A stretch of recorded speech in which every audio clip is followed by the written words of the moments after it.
What is your favourite thing about STEM on track?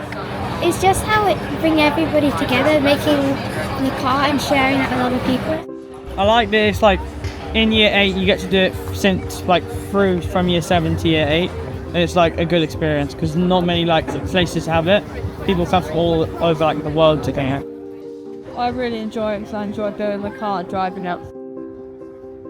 I would say my favourite thing is how you get to learn how to build a car and then also take that experience and use it in the real world because it's quite compatible with that. Driving around the track and just having fun. Probably seeing all the drivers go around the track with their full pelter and just seeing them do so well. Probably about watching how the car after we built it performs.